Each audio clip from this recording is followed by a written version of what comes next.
আল্লাহ পাকের উপর ঈমান আনলে পরে কলিজার ভিতরে দুর্জয় সাহসের সৃষ্টি হয়ে যায়, কোনো ভয় অন্তঃকরণে তার থাকে না। আল্লাহ পাক সাহায্য করেন। আর আল্লাহর উপরে ঈমান আনলে পরে রব্বুল আলামিন বলেছেন, ইয়া আইয়ুহাল্লাযীনা আমানু হাল আদুল্লুকুম আলা তিজারাতিন তুনজিকুম মিন আযাবিন আলীম। এমন একটা ব্যবসার কথা কি বলবো না যে ব্যবসায় তোমাদেরকে জাহান্নামের আযাব থেকে বাঁচায় দেবে। তার প্রথম কাজই হলো আল্লাহর প্রতি ঈমান আনা। ঈমান আনলে পরে এই সমস্ত গুণ তৈরি হয়ে যায়। আর ঈমানে সবচাইতে উপকৃত হয় সমাজের লোকেরা, রাষ্ট্রের লোকেরা, পরিবারের লোকেরা।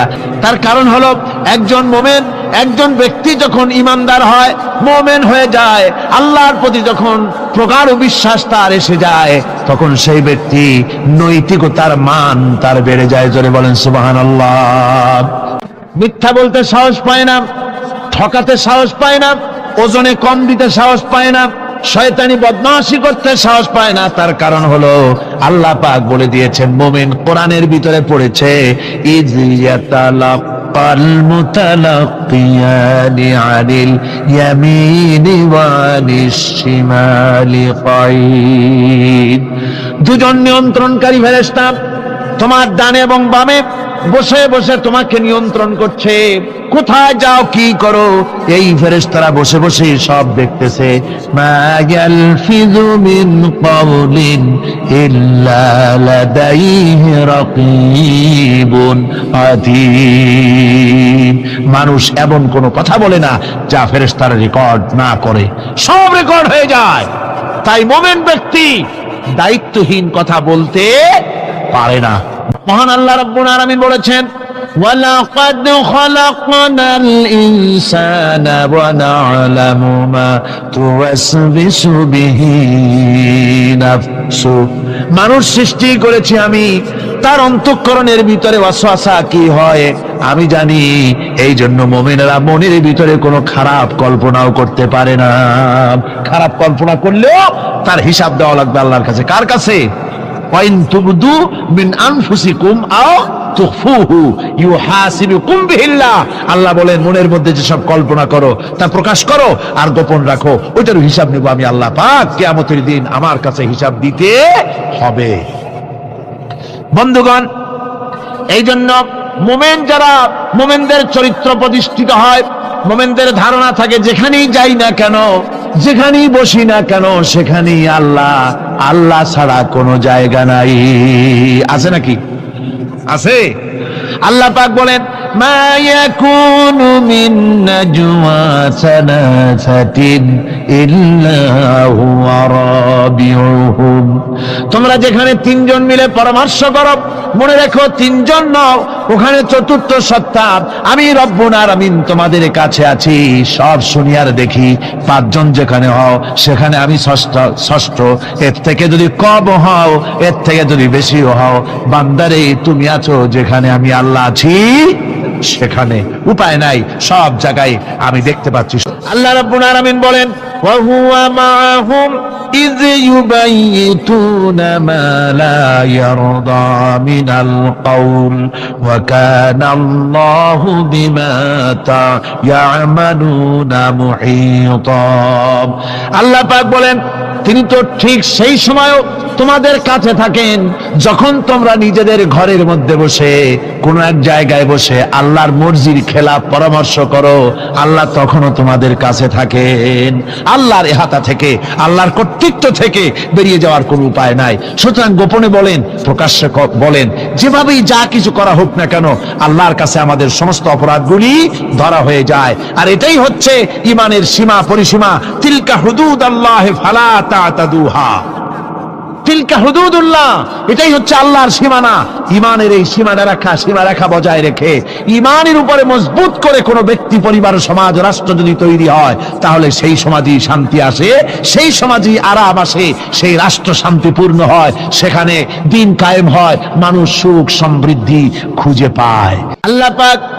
আল্লাহ পাকের উপর ঈমান আনলে পরে কলিজার ভিতরে দুর্জয় সাহসের সৃষ্টি হয়ে যায়, কোনো ভয় অন্তঃকরণে তার থাকে না।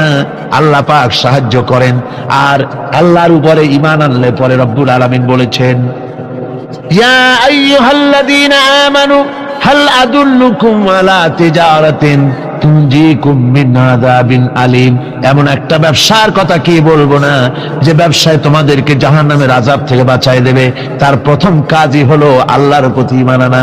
ঈমান আনলে পরে এই সমস্ত গুণ তৈরি হয়ে যায়। আর ঈমানে সবচাইতে উপকৃত হয় সমাজের লোকেরা, রাষ্ট্রের লোকেরা, পরিবারের লোকেরা, দেশের মানুষ উপকৃত হয় মুমিনদের দিয়ে ঈমানের কারণে। তার কারণ হলো একজন মুমিন, একজন ব্যক্তি যখন ঈমানদার হয়, মুমিন হয়ে যায়, আল্লাহর প্রতি যখন প্রগাঢ় বিশ্বাস তার এসে যায়, তখন সেই ব্যক্তি নৈতিকতার মান তার বেড়ে যায়। জোরে বলেন সুবহানাল্লাহ। নৈতিক চরিত্রের উপরে সে প্রতিষ্ঠিত হয়, সে মিথ্যা বলতে সাহস পায় না। মুমিন ব্যক্তি মিথ্যা বলতে সাহস পায়? পায় না। কেন পায় না? মিথ্যা বলতে সাহস পায় না, ঠকাতে সাহস পায় না, ওজনে কম দিতে সাহস পায় না, শয়তানি বদমাশি করতে সাহস পায় না। তার কারণ হলো আল্লাহ পাক বলে দিয়েছেন, মুমিন কোরআনের ভিতরে পড়েছে, ইয ইয়াতালাক্কাল মুতালাক্কিয়ানি আনিল ইয়ামিনি ওয়া আনিশ শিমালি কাঈদ। দুজন নিয়ন্ত্রণকারী ফেরেশতা তোমার ডানে এবং বামে বসে বসে তোমাকে নিয়ন্ত্রণ করছে, কোথায় যাও কি করো এই ফেরেশতারা বসে বসে সব দেখতেছে। মা ইয়ালফিযু মিন কাওলিন ইল্লা লাদাইহি রাকীবুন আতীদ। মানুষ এমন কোনো কথা বলে না যা ফেরেশতারা রেকর্ড না করে, সব রেকর্ড হয়ে যায়। তাই মুমিন ব্যক্তি দায়িত্বহীন কথা বলতে পারে না। মুমিন ব্যক্তির চরিত্র ভালো হয়ে যায়, সে যে কথা বলে বুঝে শুনে কথা বলে, সে যে ওয়াদা করে বুঝে শুনে ওয়াদা করে, যেহেতু সবকিছুর জবাব কিয়ামতে দিতে হবে। কোথায় দিতে হবে? কোথায় দিতে হবে? কিয়ামতে আল্লাহর দরবারে জবাব দিতে হবে। মহান আল্লাহ রাব্বুল আলামিন বলেছেন, ওয়ালাকাদ খালাকনাল ইনসানা ওয়া না'লামু মা তুওয়াসবিসু বিহি নাফসু। মানুষ সৃষ্টি করেছি আমি, তার অন্তঃকরণের ভিতরে ওয়াসওয়াসা কি হয় আমি জানি। এই জন্য মুমিনেরা মনের ভিতরে কোনো খারাপ কল্পনাও করতে পারে না। খারাপ কল্পনা করলেও তার হিসাব দেওয়া লাগবে আল্লাহর কাছে। কার কাছে? ওয়াইন তুবদু মিন আনফুসিকুম আও তুখফুহু ইউহাসিবুকুম বিহিল্লাহ। আল্লাহ বলেন, মনের মধ্যে যেসব কল্পনা করো তা প্রকাশ করো আর গোপন রাখো, ওইটার হিসাব নেব আমি আল্লাহ পাক। কিয়ামতের দিন আমার কাছে হিসাব দিতে হবে। বন্ধুগণ, এই জন্য মুমিন যারা, মুমিনদের চরিত্র প্রতিষ্ঠিত হয়, মুমিনদের ধারণা থাকে যেখানেই যাই না কেন, যেখানেই বসি না কেন, সেখানেই আল্লাহ, আল্লাহ ছাড়া কোনো জায়গা নাই। আছে নাকি? আছে। আল্লাহ পাক বলেন, মা ইয়াকুনু মিন নাজওয়া সালাসাতিন ইল্লা হুয়া রাবিউহুম। তোমরা যেখানে তিনজন মিলে পরামর্শ করো, মনে রেখো তিনজন নও, ওখানে চতুর্থ সত্তা আমি রব্বুল আলামিন তোমাদের কাছে আছি, সব শুনি আর দেখি। পাঁচজন যেখানে হও সেখানে আমি ষষ্ঠ। এর থেকে যদি কম হও, এর থেকে যদি বেশিও হও, বান্দারে তুমি আছো যেখানে আমি আল্লাহ আছি সেখানে। আলিমদেরকে, মুমিনদেরকে, যারা নাকি কালেমা পড়ে মুসলমান হয়, তাদের সকলের এই সাহস মনের মধ্যে আসা দরকার, ব্যক্তিত্ব আসা দরকার। কারো পরোয়া নাই, পরোয়া করব শুধুমাত্র আল্লাহর। রিজকের মালিক তিনি। আল্লাহ রাব্বুল আলামিন বলেছেন, ওয়ামা মিন দাব্বাতিন ফিল আরদি ইল্লা আলাল্লাহি রিজকুহা। এই পৃথিবীর বুকে এমন কোন বিচরণশীল জীব নাই যে জীবের রিজকের দায়িত্ব আমি আল্লাহ আমার নিজ হাতে গ্রহণ করি নাই। সব জীবের রিজকের চাবি আমার হাতে। কার হাতে? তাহলে ভয়টা কিসের? আপনার একটা পেট, তাই নিয়ে এত চিন্তা।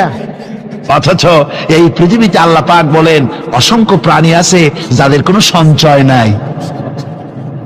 শকুন, শকুনের মরা গরু অনেকগুলি ব্যাংকে জমা আছে নাকি? কবে কোথায় একটা মরা গরু পাইছে আর খোঁজ নাই, খবর নাই। ওগুলা কি না খাইয়া মরতে দেখছেন রাস্তায় পথে ঘাটে? সুবহানাল্লাহ বিহামদিহি। অসংখ্য প্রাণী এভাবে দুনিয়া আছে।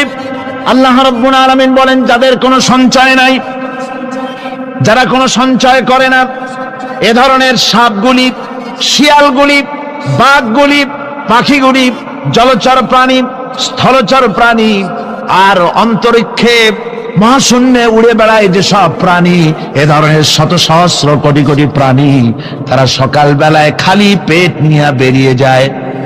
খালি পেট নিয়ে সকাল বেলায় বেরিয়ে গেল, আবার সন্ধ্যায় যখন বাসায় ফেরে সমস্ত প্রাণীগুলির পেট আল্লাহ রব্বুল আলামিন ভরে দেন। সুবহানাল্লাহ। একটা প্রাণীও খালি পেটে বাড়ি ফেরে না। সুবহানাল্লাহ, সুবহানাল্লাহ। অথচ তাদের কিন্তু জন্ম নিয়ন্ত্রণের ব্যবস্থাও নাই। জঙ্গলে যত প্রাণী আছে, তারা কি কোনদিন মিছিল করে এসে বলেছে বাংলাদেশ সরকার আমাদের জঙ্গলের মধ্যে কোনো খোঁজ খবর তো আপনারা রাখেন না, এখানে বাচ্চা কাচ্চা বেশি হইতেছে আর খাওয়াইতে পারি না, এবার কিছু পরিবার পরিকল্পনার ওষুধপত্র পাঠান? কোনদিন বলেছে? বলে নাই, বলবেও না। কে খাওয়ায়? আল্লাহ পাক খাওয়া, আল্লাহ পাক খাওয়া। সুতরাং আল্লাহ রাব্বুল আলামিন রিজকের মালিক, একথা বিশ্বাস করতে হবে। সেই বিশ্বাসের অর্থ এই নয় যে আপনি চুপ করে বসে থাকবেন আর ফেরেশতারা রান্না করে আপনারে রূপচাঁদা মাছ খাওয়াই দিয়ে যাবে, এরকম না। বিশ্বাস করতে হবে, কাজ করতে হবে, এর ফলে আল্লাহ রাব্বুল আলামিন রিজকের ব্যবস্থা করবেন। ঈমান আনার পর প্রথম যে কোয়ালিটিটা হবে, সেই কোয়ালিটি হচ্ছে পার্সোনালিটি, আত্মসম্ভ্রম, আত্মমর্যাদা। দুনিয়ায় কারো সামনে মাথা সে নত করবে না, মাথা নত করবে কেবলমাত্র আল্লাহর কাছে। সে বিশ্বাস করবে খাইরিহি ওয়া শাররিহি মিনাল্লাহি তাআলা, ভালো মন্দ সব কার কাছ থেকে হয়? আল্লাহর কাছ থেকে হয়। সে কিছুতেই বিশ্বাস করবে না যে কোনো মাজারের কাছে গেলে, কবরের কাছে গেলে আমার তকদির পাল্টে যাবে, কোনো মোমেন তা বিশ্বাস করবে না। কথা বুঝতে পেরেছেন? ভালো করার মন্দ করার সবটা মালিক আল্লাহ সুবহানাহু ওয়া তাআলা। এরপরে 2 নম্বরের যে কোয়ালিটি সৃষ্টি হবে মুমিনের মধ্যে ঈমান আনার পর, সে গুণটা হচ্ছে সে বিনয়ী হবে। বিনয়, বিনম্রতা তার এক বৈশিষ্ট্য হবে। বিনয় এবং বিনম্রতার বৈশিষ্ট্য হবে। তার কারণ হচ্ছে ঈমান আনার পরে সে জানতে পেরেছে আল্লাহ রাব্বুল আলামিনের কর্তৃত্ব থেকে বেরিয়ে আসার ক্ষমতা কারো নাই। অহংকার করে যাব কোথায়? আস্ফালন করে যাব কোথায়? আল্লাহর রাজত্বের বাইরে, আল্লাহর ক্ষমতার বাইরে যাওয়ার ক্ষমতা তো কারোই নাই। সুতরাং অহংকার তার মধ্যে জায়গা পাবে না। আল্লাহ পাক দুনিয়ার সমস্ত মানুষের জিনকে পরিষ্কার করে বলেছেন, ইয়া মাশারাল জিন্নি ওয়াল ইনস ইন ইসতাতাতুম আন তানফুযু মিন আকতারিস সামাওয়াতি ওয়াল আরদ فانفذوا لا تنفذون إلا بسلطان। হে পৃথিবীর মানুষেরা আর জেনেরা, যদি সম্ভব হয় আমার আকাশের নিচের থেকে, জমিনের উপর থেকে বেরিয়ে যাও। লা তানফু, বেরিয়ে যেতে পারবে না। আমি আকাশ এবং জমিন থেকে যদি সম্ভব করতে পারো বেরিয়ে যা। আর যদি কোনো আকাশ থাকে তার নিচে যা, আর যদি কোনো জমিন থাকে তার উপরে যাও। এমন দেশ যদি পাও যেখানে আমার আলো ছাড়া কোনো আলো আছে, আমার বাতাস ছাড়া কোনো বাতাস আছে, আমার চাঁদ সূর্য ছাড়া কোনো চাঁদ সূর্য আছে, যাও সেখানে। আল্লাহ রাব্বুল আলামিন বলেন নাই এরকম যাওয়ার কোনো উপায় নাই। আমি আল্লাহ রাব্বুল আলামিন আকাশ আর জমিন দিয়ে প্যাকেট করে রেখেছি, আটকায় রেখেছি। আমার রাজত্ব থেকে, আমার ক্ষমতা থেকে, আমার কর্তৃত্ব থেকে বেরিয়ে যাওয়ার ক্ষমতা কোনো মানুষের নাই, কোনো জিনের নাই, কোনো প্রাণীর নাই। সুবহানাল্লাহ। মানুষ হচ্ছে অহংকার কিসের হবে? তোমরা হচ্ছ ফকির। আল্লাহ পাক বলছেন ওয়াল্লাহুল গানিয়্যু ওয়া আনতুমুল ফুকারা। আল্লাহ হচ্ছেন গনি। আল্লাহ কি? গনি, বেনিয়াজ, বেপরোয়া। ফাআলুল লিমা ইউরিদ, যা খুশি তাই করে, কারো মুখাপেক্ষী তিনি নন। কোরআনে কারীমে রব্বুল আলামিন বলেছেন, নবী আপনি আমার ব্যাপারে, আমার গুণাবলীর ব্যাপারে বলুন। কুল হুয়াল্লাহু আহাদ।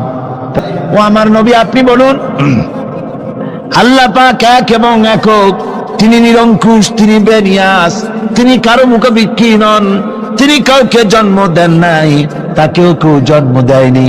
আকাশ এবং জমিনে আল্লাহর সমকক্ষ কেউ নাই। তোমরা হচ্ছ ফকির আর আমি আল্লাহ হচ্ছে বেনিয়াস। লিল্লাহি মা ফিস সামাওয়াতি ওয়া মা ফিল আরদ। আকাশে যা আছে, জমিনে যা আছে, সব আল্লাহ। সব কার? আল্লাহ পাকের। সুতরাং কিসের অহংকার, কিসের মাতবাড়ি? আল্লাহ রাব্বুল আলামিন বলেন, যারা নাকি মুমিন বান্দাদের বিনয় এবং বিনম্রতা তাদের মধ্যে সৃষ্টি হয়ে যাবে, তার কারণ হলো আল্লাহ পাক বলেছেন, ওয়ালা তামশি ফিল আরদি মারহান ইন্নাকা লান তাখরিকাল আরদা ওয়া লান তাবলুগাল জিবালা তুলা। ওয়ালা তামশি ফিল আরদি মারহান, আমার জমিনের উপরে অহংকার করে পা ফেলো না। তুমি কি পারবে অহংকার করে আমার জমিনটাকে ফাটাই দিতে? কি বলেন, পারা যাবে? অহংকার করে জমিনের উপরে লাথি মারেন জোরে, জমিন ফাটবে? ফাটবে না, আপনার পা ছিঁড়ে যাবে। আপনি কি পারবেন অহংকার করে পাহাড়ের উচ্চতা লাফ দিয়ে ছাড়াই যেতে পারবেন? তাও পারবেন না। সুতরাং আল্লাহ পাকের উপরে ঈমান আনলে পরে তাদের মাথা এভাবে নত হয়ে যায়, অহংকার তাদের মধ্যে জায়গা পায় না। অহংকার কিসের অহংকার তোমার? মানুষ তার জন্মের কথা, কোরআনে কারীম বলে, মানুষ কি তার জন্মের কথা স্মরণ করে না? তোমার তো এমন অবস্থা ছিল, দুনিয়ায় উল্লেখযোগ্য বিষয়বস্তু হিসাবে তুমি পরিগণিত ছিলে না। তুমি হচ্ছ, তোমার জন্মের উৎস কথা হচ্ছে এক ফোঁটা নাপাক পানি, এমন নাপাক পানি যা শরীর থেকে নির্গত হলে পরে গোসল করা ওয়াজিব হয়ে যায়। এমন এক ফোঁটা নাপাক পানি যার জন্মের উৎস, তার আবার অহংকার কিসের? পৃথিবীতে অহংকার যারাই করলো, আল্লাহ পাক তাদেরকে ভালো করে দেখায় দিলেন। নমরুদকে দেখায়ছেন, ফেরাউনকে দেখায়ছেন। যুগের ছোট ছোট নমরুদ, ফেরাউন, যেখানে যেখানে খুদে খুদে ফেরাউন হয়েছে, আল্লাহ সকলকেই দেখিয়ে দিয়েছেন। দেন নাই? দেখিয়ে দিয়েছেন। হযরত ইউনূস আলাইহিস সালাম মাছে তারে গিলে ফেলে দিল, হতাশায় তিনি হার্ট ফেল করেন নাই। মাছের পেটের মধ্যে যদি কেউ চলে যায়, বেরিয়ে যাওয়ার জন্য কোনো ব্যাকডোর আছে নাকি? কোন পালাবার কোন রাস্তা আছে? মাছের পেটের জানালা দরজা আছে? কিছুই নেই। তিনি হতাশ হলেন না। মাছের পেটের ভেতরে বসে হযরত ইউনূস আলাইহিস সালাম বুক ভরা আশা নিয়ে আল্লাহর দরবারে তিনি ঘোষণা করলেন, লা ইলাহা ইল্লা আনতা সুবহানাকা ইন্নী কুনতু মিনাজ জালিমিন। পড়েন না সবাই, লা ইলাহা ইল্লা আনতা সুবহানাকা ইন্নী কুনতু মিনাজ জালিমিন। হযরত ইউনূস আলাইহিস সালাম বললেন, আল্লাহ তুমি ছাড়া কোনো ইলাহ নাই, তোমার পবিত্রতা ঘোষণা করছি, আমি জালিমদের অন্তর্ভুক্ত হয়ে গেছি। তিনি যখন চিল্লাচ্ছিলেন, মাছির পেটের ভিতরে বসে যখন কাতরুক্তি করতেছিলেন, আল্লাহ বুঝি তখন শোনেন নাই সে কথা? কি বলেন? আল্লাহ বুঝি তখন তন্দ্রায় বা নিদ্রায় ছিলেন না? আল্লাহ পাক কি ঘুমান? তন্দ্রায় যান? লা তাখুযুহু সিনাতুন ওয়ালা নাওম। আল্লাহ রাব্বুল আলামিন বলেন, কোন তন্দ্রা বা নিদ্রা আল্লাহ রাব্বুল আলামিনকে স্পর্শ করে না। হযরত ইউনূস আলাইহিস সালাম যখন মাছের পেটের ভিতরে বসে চিৎকার মারলেন, আল্লাহ পাক বলেন, ইউনূস রে, তোমার ওই ডাক কেউ শোনে নাই। দুনিয়ার কোন রাজা বাদশাহ শোনে নাই, দুনিয়ার কোন বন্ধু বান্ধব তোমার শোনে নাই, কিন্তু আমি তোমার আরশের মালিক, আমি রব্বুল আলামিন শুনেছি।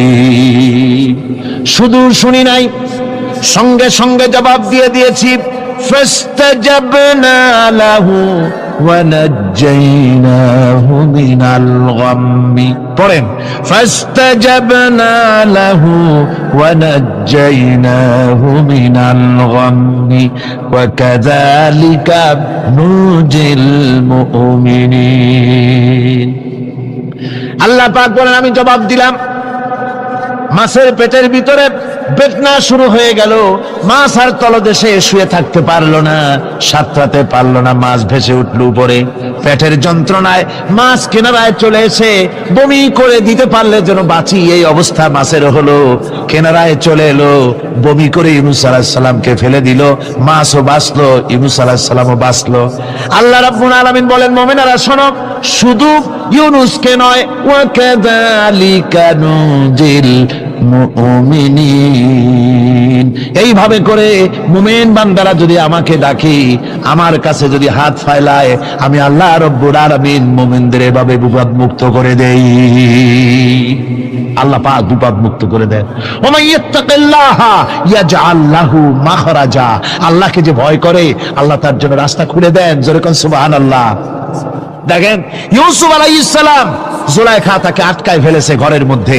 তালা দেওয়া খিল দেওয়া সিটকানি মারা পালাবার পথ নাই চতুর্দিকে উলঙ্গ নগ্ন চিত্র আর এই সুন্দরী যুবতী নারী জুলাইখা তার প্রেম নিবেদন করেছে হযরত ইউসুফের কাছে যৌবনে ভরা টকবগে যৌবনের যুবক হযরত ইউসুফ আলাইহিস সালাম সৌন্দর্যের পিরামিড বাঁচার কোনো পথ নাই জুলাইখার কুপ্রবৃত্তি চরিতার্থ করে দেওয়া ছাড়া কিন্তু হযরতে ইউসুফ আলাইহিস সালাম আল্লাহ রাব্বুল আলামিনকে ডাকলেন হতাশায় ভেঙে পড়লেন না আল্লাহকে ভয় করলেন আল্লাহকে ডাকলেন আল্লাহকে ডেকে আল্লাহকে ভয় করে তালাবদ্ধ দরজার দিকে যখন দৌড় মারলেন রব্বুল আলামিন আপন কুদরতে দরজার তালাগুলি খুলে দিলেন ভাইরা আমার এভাবে করে মুমিনেরা কখনো হতাশ হয় না ফাইন্না মাআল উসরি ইউসরা ইন্না মাআল উসরি ইউসরা মনে রাখতে হবে দুঃখ কষ্টের সাথে থাকে সুযোগ সুবিধা আর প্রত্যেক অসচ্ছলতার সাথে থাকে উদার সচ্ছলতা এর কোনো বিপরীত কখনই হয় না আল্লাহ রাব্বুল আলামিন এইভাবে করে মুমিনদেরকে বলেছেন যেন তারা হতাশায় ভেঙে না পড়ে আল্লাহ পাক বলে বান্দা যখন আমাকে ডাকে আমি বান্দার একদম নিকটে তার ঘাড়ের চাইতেও নিকটে ওয়া নাহানু আকরাবু ইলাইহি মিন হাবলিল ওয়ারিদ আমি আমার বান্দার শরৎ যে রগের উপরে তার মাথা এর থেকেও আমি আমার বান্দার বেশি নিকটে সুবহানাল্লাহ পড়েন আমি তোমার কাছে আমার কাছে মাপ চাও যত বড় গুনাহ হোক ওয়া ক্বালা রাব্বুকুম উদউনি আস্তাজিব লাকুম তোমার প্রভু তোমাকে ডেকে বলেছে আমাকে ডাকো আমি মাফ করে দেব সুবহানাল্লাহ বিহামদিহি কত বড় কথা আমাকে ডাকো নিরাশ হয়ো না হতাশ হয়ো না আল্লাহর গজব বেশি না রহমত বেশি আল্লাহর রহমত বেশি হাদিসে কুদসির ভিতরে এসেছে আল্লাহ পাক বলেছেন কোন বান্দা যদি আমার দিকে এক বিগত অগ্রসর হয় আমার রহমত তার দিকে এক হাত এগিয়ে যায় কোন বান্দা যদি আমার দিকে হেঁটে আসে আমার রহমত তার দিকে দৌড়ে যায় বান্দা যখন আল্লাহর দরবারে দুহাত উঁচু করে চোখের পানি ফেলে দেয় মুসলিম শরীফের হাদিসের ভিতরে এসেছে গভীর রাতের তৃতীয় অংশে আল্লাহ রাব্বুল আলামিন প্রথম আকাশে আসেন আর ডেকে বলেন পৃথিবীতে আছো নাকি কেউ গুনাহ করে জীবন বরবাদ করে দিয়েছো আমার কাছে মাপ চাও ঋণগ্রস্ত আছো অসুস্থ আছো অপমানিত আছো কে আছো মাজলুম আমাকে ডাকো আমার কাছে বলো আমি ডাকের সাড়া দেব জীবনের আশা পূরণ করে দেব ওই সময় যেই সমস্ত লোকেরা কান্দে তাহাজ্জুদের নামাজ পড়ে আল্লাহ জিজ্ঞেস করেন ফেরেশতারা অমুক অমুক দেশ অমুক অমুক বান্দারা কান্দে কেন ফেরেশতারা বলে রব্বুল আলামিন তুমি তো ভালো করে জানো আল্লাহ বলেন জানি তবুও তোমাদের মুখে শুনতে চাই তারা বলে রব্বুল আলামিন তোমার এই বান্দা গুনাহ করেছে গুনার জন্য মাপ চায় জাহান্নাম থেকে বাঁচতে চায় আল্লাহ পাক বলেন ফেরেশতারা আমার এই বান্দারা আমারে দেখেছে নাকি বলে দেখে নাই বলে আমার দোজখ দেখেছে নাকি বলে না তাও দেখে নাই আমার বেহেশত দেখেছে নাকি বলে না তাও দেখে নাই আল্লাহ পাক বলেন ফেরেশতারা সাক্ষী থাকো ওরা আমাকে দেখে নাই, আমার বেহেশত দোজখ কিছুই দেখে নাই, শুধুমাত্র আমার নবীর কথা, আমার কোরআনের কথা বিশ্বাস করে আরামের ঘুমকে হারাম করে যেভাবে তারা কাঁদতেছে, সাক্ষী থেকে যাও ফেরেশতারা, আমার রহমতের দরিয়ায় জোশ মেরেছে, আমার ওই ক্রন্দনরত বান্দাগুলিকে আমি আল্লাহ মাফ করে দিলাম। সুতরাং মুমিন বান্দা যারা, আল্লাহর মুমিন বান্দা যারা, এই ঈমানের কোয়ালিটি, এটাও হতাশায় নিরাশায় ভেঙে পড়বে না। গুনাহ তো মানুষই করে, গুনাহ হয়ে গেছে, মাপ চাও। তোমার গুনাহ কদ্দুর? তোমার গুনাহ যদি হয় পাহাড় সমান, আল্লাহর রহমত আকাশ সমান। জাহান্নামের কঠিন শাস্তি থেকে বাঁচতে হলে আল্লাহর প্রতি ঈমান আনতে হবে। আর ঈমান আনলে যে কোয়ালিটিগুলি হওয়া উচিত, সেগুলি আমি আপনাদের সামনে আলোচনা করছি। এরপর আরেকটি কোয়ালিটি হবে মুমিনের, তা হলো কঠোর কঠিন বিপদে অবিচল থাকবে, বিপদে ভেঙে পড়বে না। বিপদ আপদ, শত্রুতা, ক্ষয় ক্ষতি যা কিছু হয় সবই আল্লাহর পক্ষ থেকে, এটা মেনে নিতে হবে এবং ধৈর্য ধারণ করতে হবে। বিপদ মুসিবত শুধু উম্মতের জন্য নয়, দুনিয়ার সমস্ত নবীদের বিপদ এসেছে, হয় নাই? নবীদের বিপদ আসে নাই? কোরআনে কারীম থেকে শুনুন, আল্লাহ রাব্বুল আলামিন বলেন, وَكَذَلِكَ جَعَلْنَا لِكُلِّ نَبِيٍّ عَدُوًّا مِنَ الْمُجْرِمِينَ। আল্লাহ পাক বলেন, এমনি করে আমি সকল নবীদের শত্রু বানিয়ে দিয়েছি সব পাপিষ্ঠ আর অপরাধ প্রবণ লোকদেরকে। প্রত্যেক যুগে নবীদের শত্রু ছিল, প্রত্যেক যুগে নবীদের কি ছিল? শত্রু ছিল। সে শত্রু কারা ছিল? আল্লাহ পাক বলছেন নবীদের শত্রু ছিল পাপিষ্ঠ আর অপরাধ প্রবণ লোক, এরাই ছিল নবীদের দুশমন। রাসূলগণের অবস্থা যদি এই হয়, তাহলে তার উম্মত, ওই দিনের ধারক বাহক যারা, তাদের বুঝি বিপদ আপদ হবে না নাকি? আল্লাহ নবী ঘুমের থেকে জেগে হযরত আলীকে ডেকে বলেন, আলী, আল্লাহ অর্ডার করেছেন আমি মদিনায় চললাম, আমার বিছানার পরে আমার চাদর গায়ে দিয়ে শুয়ে থাকো। হযরত আলী বলেন, আল্লাহর হাবিব, আপনার চাদর গায়ে দিয়ে ঘুমিয়ে থাকবো। সকালবেলায় কাফির বেঈমানেরা আপনার বিছানার পরে আপনার চাদর গায়ে দেওয়া অবস্থায় আমি আলীকে তারা মুহাম্মদ মনে করবে, আর আমি আলীকে নবী মনে করে তারা তাদের তরবারি দিয়া কেটে কেটে টুকরা টুকরা করে আমারে বিদায় করে দেবে দুনিয়া থেকে। এতটুকুনো পরোয়া করি না, বরং আমার দিলের মধ্যে এটাই তৃপ্তি থাকবে যে আমি আলীর জীবনের বিনিময় আল্লাহর হাবিব দুনিয়ায় বেঁচে আছেন। নবীজি ঘরের থেকে বেরোলেন, চতুর্দিকে কাফেররা দাঁড়ানো। আল্লাহ নবী হাতে এক মুষ্টি বালু হাতে নিয়ে শাহ হাতের বজু পড়ে 3 বার দম করে বালুগুলো ছেড়ে দিলেন। বালিগুলি ঘরের চতুর্দিকে কাফেরদের চোখে চলে গেল। পরবর্তী সময় রব্বুল আলামিন ডেকে বলেন, নবীরে, বালি যখন নিক্ষেপ আপনি করেছিলেন, ধুলাগুলি আপনি তো শুধু নিক্ষেপ করেছিলেন, কিন্তু চতুর্দিকে কাফেরদের চোখে গেল কেমনে? একদিকে মেরেছিলেন, সেই দিকেই তো যাওয়ার কথা ছিল, চতুর্দিকের কাফেরের চোখে চোখে সেগুলো পৌঁছে গেল কেমনে? ওয়ামা রামাইতা ইদ রামাইতা ওয়ালাকিন্নাল্লাহ রামা।